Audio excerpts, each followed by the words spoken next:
Ahora. Tía Muris, estoy muy contento de tu video porque estoy muy contento para ver tu pesito. Pececito. Pececito. Y estoy muy cansado.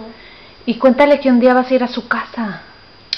Y un día voy a ir a tu casa. Me vas a hacer unas quesadillas.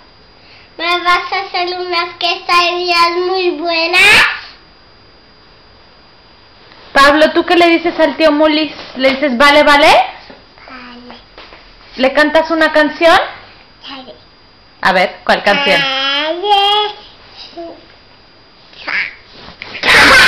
Pablo, cántale la canción de Pipo y Pipa.